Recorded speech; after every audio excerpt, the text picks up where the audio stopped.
More now on the developing situation in Thailand, where troops continue to move against the last protesters still holding out in Bangkok. Soldiers exchanged sporadic gunfire with pockets of anti-government protesters overnight after the curfew failed to stop them from starting more fires.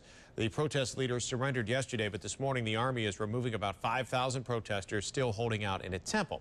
We're learning more about what's happening there and what the future might hold. We're joined by Dr. John Grayzel with to talk more about the developing situation and what could happen next. Dr. Grayzel, thanks for being with us this morning. Well, thank you very much for having me. Before we get into the whole political ramifications of everything, just give us an idea. I know you spent a lot of time living in Southeast Asia. You spent a lot of time in Thailand as well.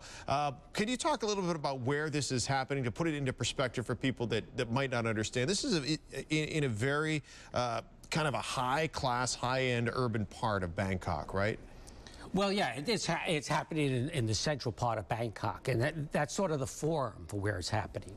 And in a sense, Bangkok represents the sort of modern elite group that the protesters are sort of saying the time has come to have some representation from other groups, particularly the northern groups and more of the rural people, which traditionally have sort of been secondary beneficiaries of Thailand's economic development. It's kind of hard for us to understand sometimes. We have a hard enough time understanding our own government sometimes, let alone how governments work in other nations. What's the crux here? I mean, what is the problem, and why would groups like this resort to such violence to try to, change things there? Well, I think the problem is really, I mean, it has an immediate manifestation in what we're seeing.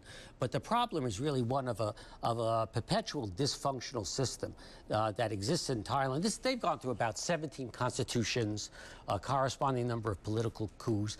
And what you basically have is very rabid partisan politics that tends to be organized around individuals at any one time.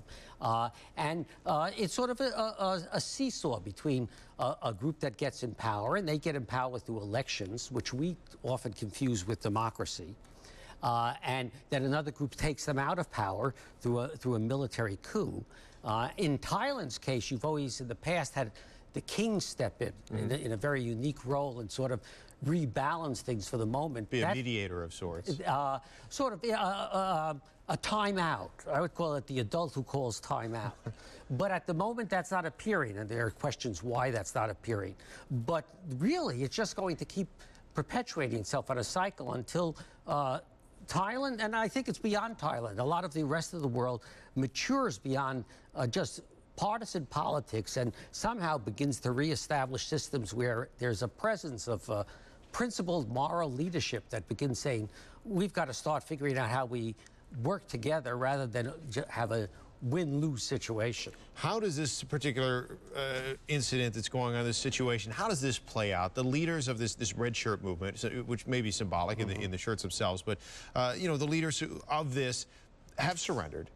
But yet the violence continued, the protests continued. Will this continue now, even though the leaders have surrendered to police? Well, I mean, anything's possible. But if it follows patterns, what will happen, I think, eventually is it will somewhat burn out.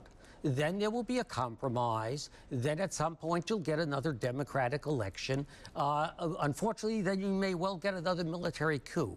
And I think this is going to keep repeating itself secularly until actually I think we're going to begin seeing in Asia a political maturing that comes with an economic maturing. Because the problem is not just in Thailand.